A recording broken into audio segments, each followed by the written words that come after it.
Hello, অটোক্যাডের first ক্লাসে আমি দেখাবো। প্রথমে আমি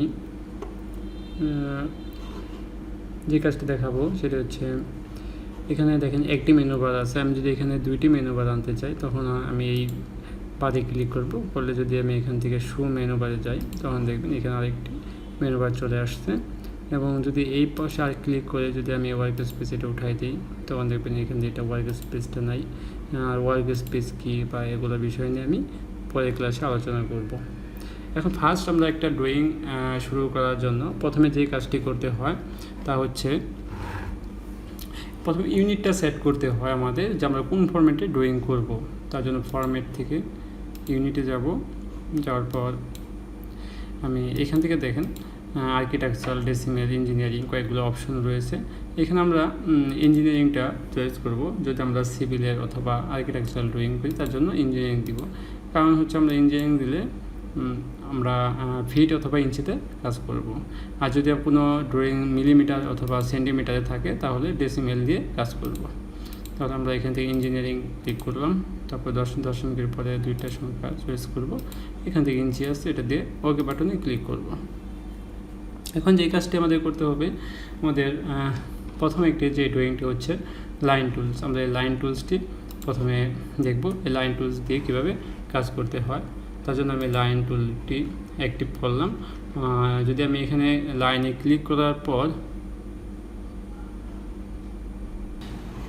আমি এখন লাইন টুলসের কাজ দেখাবো। তার জন্য আমি এখান থেকে লাইন অ্যাক্টিভ করতে পারবো, অথবা যদি এল টাইপ করি তাহলে লাইন টুলসটি অ্যাক্টিভ হবে। তারপর আমি যে কোনো একটা পয়েন্টে ক্লিক করার পর এদিক থেকে যে কোনো আমি এক অ্যাঙ্গেলে লাইনটি নিতে পারবো।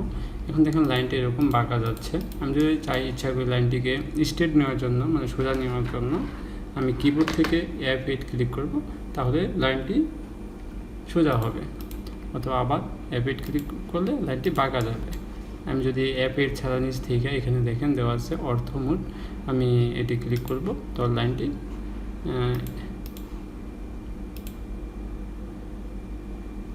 এখানে এসে দেখেন অর্থ মোড হচ্ছে F8। আমি যদি এটি ক্লিক করি তখন স্ট্রেট, এবং যদি আরেকবার ক্লিক করে অফ করে দিই তাহলে এটি বাঁকা যাবে। এই হচ্ছে বিষয়।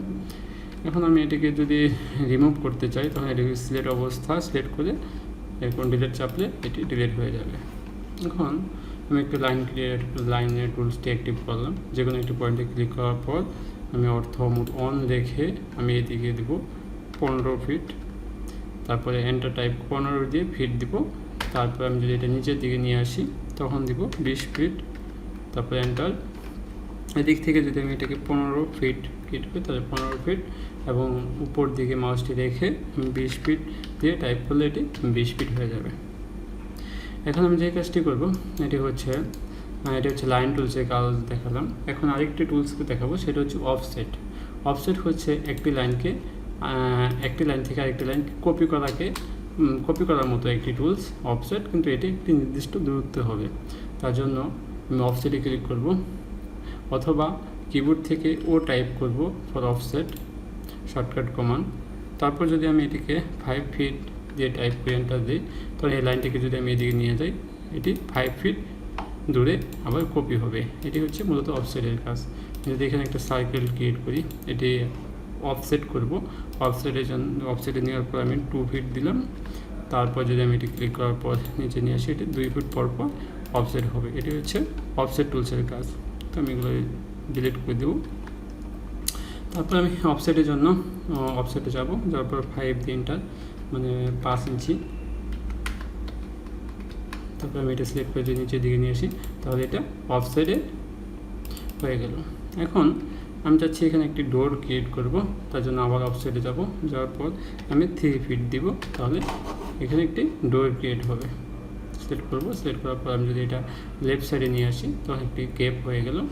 এখন যদি আমি এই ভিতরের অংশটুকু, এটা হচ্ছে অফসেটের কাজ দেখালাম, কারণ আমি এই অংশটুকু রিমুভ করব। রিমুভ করার জন্য আমাকে করতে হবে ট্রিম করতে হবে। এটা হচ্ছে ট্রিম টুল। ট্রিমে যাব, তারপর এন্টারে ক্লিক করার পর আমি যদি এটি কেটে দিই, এভাবে সিলেক্ট অবস্থায় কেটে দিই, এটা রিমুভ হয়ে যাবে। তখন আমি ট্রিম টুলটি দেখাবো কীভাবে ট্রিম টুলস কাজ করে।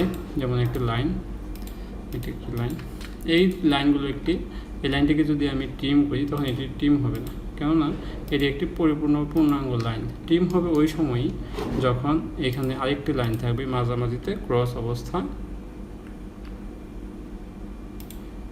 তখন এটি ট্রিম হবে।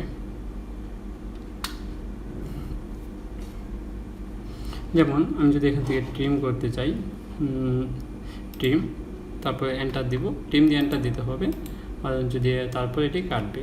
যেমনই আবার আমি যদি এখান থেকে এই বাড়তি অংশটুকু কাটতে চাই, তখন আমাকে ট্রিম করতে হবে। তাহলে যদি আমি শর্টকাট কমান্ড হচ্ছে TR থেকে ট্রিম করা যায়, ট্রিম, তারপরে এন্টার যদি দিয়ে আমি এটি ক্লিক করি, তখন ঠিক এরকম কেটে যাবে। এটা হচ্ছে ট্রিম টুলসের কাজ। ওকে, আমি এগুলো রিমুভ করে দিলাম। এখন ট্রিম টুলসের মাধ্যমে আমি এই কাজগুলো রিমুভ করে দেব। এটা হচ্ছে আমাদের ট্রিম টুলসের কাজ। এখন আমি যে কাজটি দেখব সেটি এই টুলসটি ট্রিম হবে না, তার জন্য এটাকে ডিলিট করে দেব। এখন আমি যে কাজটি করব সেটি হচ্ছে এটা ডাইমেনশন দেখব, আমি যে রুমটি করেছি এটা ডাইমেনশন ঠিক আছে কিনা। তার জন্য আমি এখান থেকে লিনিয়ারে যাব। লিনিয়ার থেকে আমি এই পয়েন্টে ক্লিক করব, দেন তারপরে এই পয়েন্টে ক্লিক করার পর আমি যদি এটা উপরে নিয়ে আসি, তখন দেখতে পাবো এখানে 15 ফিট দেখাচ্ছে, বাট এই লেখাটা অনেক ছোট। এটাকে আরও সুন্দর করতে হবে। তার জন্য আমি ডাইমেনশন থেকে ডাইমেনশন স্টাইলে যাব, যাওয়ার পর মডিফাই ক্লিক করব, করার পর আমি যদি প্রাইমারি ইউনিটে যাব, এখান থেকে আগের মতো সেম ইঞ্জিনিয়ারিং দিয়ে দিব, অথবা সিভিল থেকে ইঞ্জিনিয়ারিং দিয়ে যদি ওকে বাটনে ক্লিক করি, সেট কারেন্ট, তখন দেখতে পাবো, আরেকবার যাব আমি ডাইমেনশন থেকে ডাইমেনশন স্টাইল, তারপরে যাব মডিফাই, তারপরে হচ্ছে যাব টেক্সট থেকে এখানে দেখেন টেক্সট সাইজ অনেক ছোটো, তার জন্য আমি এখান থেকে এটাকে 8 ইঞ্চি করে দিলাম, লেখার সাইজটা একটু বড় হবে। তারপরে আমি যদি এখান থেকে স্যাম্বলের অ্যারোতে যাই, এখানে কর্নারে একটি স্যাম্বল রয়েছে, সেটা আমরা এখান থেকে চেঞ্জ করতে পারবো, আর এখান থেকে আমরা সাইজ ক্রিয়েট করতে পারবো। এটা দিলাম 4 ইঞ্চি, এখানে একটি অ্যারো সাইজ হবে 4 ইঞ্চি। আর তারপরে যদি আমি ওকে বাটনে ক্লিক করি, সেট কারেন্ট দিলে এটা দেখবো যে এখানে 15 ফিট দেখাচ্ছে, এবং এখানে একটি ইন পয়েন্টের যে একটি সেটা একটু বড় হয়েছে। এবার আমি যদি চাই এই লাইনটিকে একটু হাইড করে দিব, তার জন্য আমাকে আবার সেই ডাইমেনশন স্টাইলে যেতে হবে। এটা শর্টকাট কমান্ড হচ্ছে D। আমি যদি D টাইপ করে এন্টার দিই, তারপর এই লাইনটি চলে আসবে। তারপরে মডিফাই যাব, যাওয়ার পর লাইন থেকে আমি এই দুইটা লাইন টিক চিহ্ন উঠিয়ে দেবো, তখন এটি দুইটা হাইট হয়ে যাবে। এখন যদি আমি দেখি সেট কারেন্ট যদি দেখতে পাবো এটা হাইট হয়ে গেছে। এখন যদি আমি এখান থেকে লাইন টুলসের মাধ্যমে আমি যদি এই কর্নারগুলো দেখি, তখন দেখবেন টুলসে যাব, যাওয়ার পরে আমি এই বাটনে ক্লিক করবো, এবং কি পাশে এই বাটনে ক্লিক করলে এটা দেখতে পাবো 20 ফিট রয়েছে। এখন যদি আমি এটাকে দেখি 3 ফিট, সেক্ষেত্রে এই কর্নারে ক্লিক করবো, এটা 3 ফিটের দরজা রয়েছে। এটি আমাদের 15 ফিট বা 20 ফিট একটি রুম, এই পাশে একটি দরজা রয়েছে। এখন আমি যদি চাই, এটি হচ্ছে প্রথম কি লাইন টুলসে দেখালাম, তারপর দেখাচ্ছি অফসেট টুলস এবং কি ট্রিম, তারপর দেখিয়েছি আমি লিনিয়ার থেকে কীভাবে ডাইমেনশন দিতে হয় এবং ডাইমেনশন স্টাইল কীভাবে চেঞ্জ করতে হয়। এই 3-4টি টুলস আমি এই ভিডিওতে দেখিয়েছি। এখন দেখাবো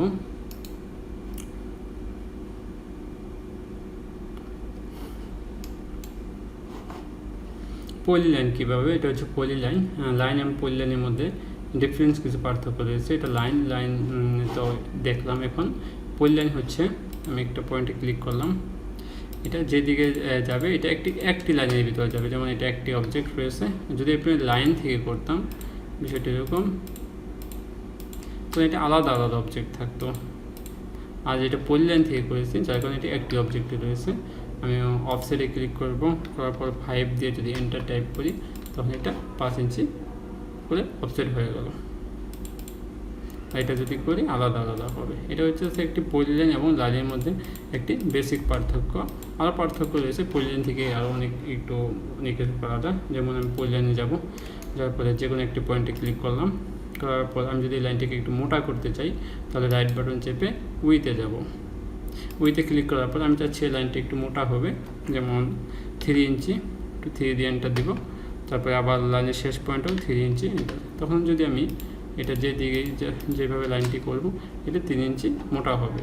যেমন আমি পলি লাইন থেকে এখন যা করব সব এরকম মোটা মোটা লাইন হবে। আমি যদি আরেকটু ডিজাইন করতে চাই লাইনটাকে, যেমন এখানে একটি আমি অ্যারো চিহ্ন দেব, ড্রপ ডাউনের মতো পলি লাইন, যে কোনো একটা পয়েন্টে ক্লিক করব, তারপরে রাইট বাটন চেপে আবার সেম উইথে যাব। যার পর আমি চাচ্ছি এখানে 5 ইঞ্চি মোটা হবে এবং পরেও 5 ইঞ্চি, তারপরে এখানে এটা ধরুন 11 ইঞ্চি, এন্টার। আমি চাচ্ছি এখানে আরেকটু বেশি মোটা হবে, তার জন্য আবার উইথে যাব, উইথে যাওয়ার পরে এখানে দেবো 15 ইঞ্চি, পরে অপশনটা 0। তাহলে আমি এটা এরকম একটি ড্রপ ডাউন ক্লিক করবো, তাহলে একটি অ্যারো চিহ্ন তৈরি হলো। এটা আমরা পলি লাইন থেকে খুব সহজে করতে পারবো।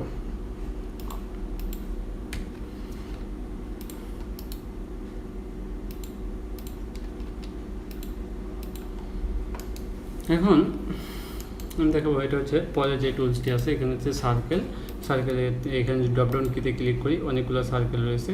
এই সবগুলো সার্কেলে একটি আলাদা আলাদা ব্যবহার রয়েছে।